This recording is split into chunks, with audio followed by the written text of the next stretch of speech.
आता पाहूया underworld don Dawood इब्राहिमवर विषप्रयोग झाला का त्या संदर्भातल्या टॉप 9 बातम्या। अंडरवर्ल्ड डॉन दाऊद इब्राहिमवर विषप्रयोग झाल्याचा दावा करण्यात आलेला आहे। कराचीतल्या रुग्णालयात त्याला दाखल केले। दाऊदच्या चर्चेनंतर पाकिस्तानमध्ये सोशल मीडिया सर्व्हर डाऊन झालेला आहे।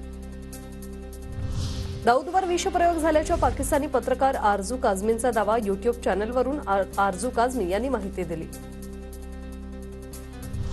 दाऊदच्या विषप्रयोगाच्या बातमीनंतर मुंबई पोलिसांकडून त्याचे नातेवाईक आणि आलिशा पारकर आणि साजिद वागळेकडून चौकशी सुरू। दाऊदनं पाकिस्तानच्या मदतीनं कट रचला होता याचा आम्ही पुरावाही सादर केला होता, पण आता दाऊद आमच्या भूमीत नाही, ही पाकिस्तानची भूमिका खोटी पडली। तत्कालीन सरकारी वकील उज्ज्वल निकम यांचा दावा। पाकिस्तानची खरी गोची इथेच झाली आहे, कारण आता पाकिस्तान दाऊदला भारताने काही विषप्रयोग केला असा देखील खोटा आरोप करू शकत नाही। याला कारण दाऊद आमच्या भूमीत नाही, ही पाकिस्तानची अधिकृत भूमिका होती। दाऊदच्या बातमीमध्ये पाकिस्तानी माध्यमं चिडीचूप, पण पाकिस्तानी समाज माध्यमांवर मात्र दाऊदच्या विषप्रयोगाच्या चर्चांना धुमाकूळ।